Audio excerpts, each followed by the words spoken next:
Hello guys, magandang araw. Naghahanap po ba kayo ng murang MPV na hybrid? Ito guys, highly recommended namin. Liga! This is a 2023 Suzuki Ertiga Hybrid JLX variant po ito guys. And ito yung top of the line variant ni Ertiga. So ipakita ko sa inyo. Ito yung interior niya guys, napakalinis and napaka-fresh pa talaga. So sariwang-sariwa, makikita nyo naman guys yung upuan kung gaano kaganda pa. And since top of the line variant po ito guys, naka wood accent po ito. Maski dito sa steering wheel, ayan makikita nyo may wood accent, and sa dashboard ganun din. Ayan, ang ganda niya. Also equipped with smart entry, push start engine function and cruise control. Automatic transmission po ito guys. Very smooth yung shifting. LCD display sa gitna para sa mga functions niya, and working po lahat ng gauges. Ayan. And napakalaki din po ng kanyang infotainment system with Apple CarPlay and Android Auto na ito.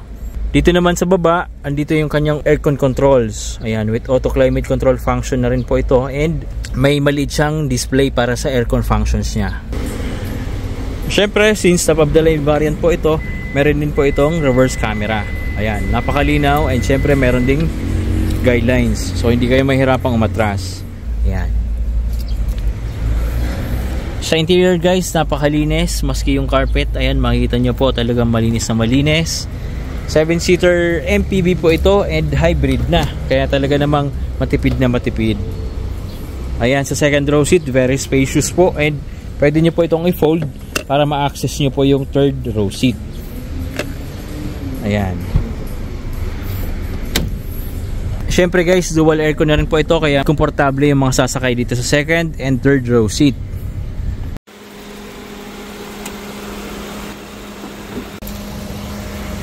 Ito guys yung engine ng ating Suzuki Ertiga GLX.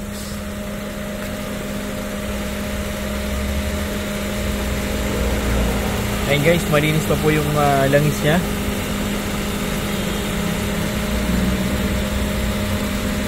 Super lamig din po ng aircon. Maski dito sa tubings, malamig and nagmumoist pa. Wala pong visible na oil leaks, and napaka-stable ng idling. Matining po umandar.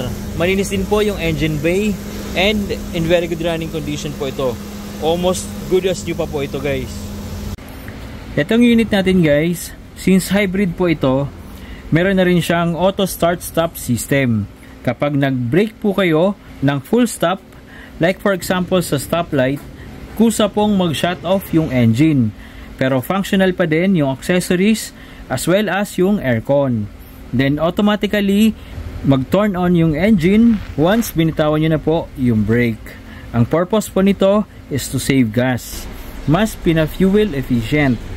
Para sa mga naghahanap ng reliable and super tipid na MPV, pampamilya, or pwede nyo din po ito ipasok sa Grab kung gusto nyo ng extra income, perfect po ito para sa inyo. For only 880,000, negotiable pa po ito if cash payment. Available din po ito sa installment and trade-in. Kung nagustuhan nyo po itong Ertiga GLX Hybrid top of the line variant, mag-message na lang po kayo guys sa FB page namin para matulungan po namin kayo.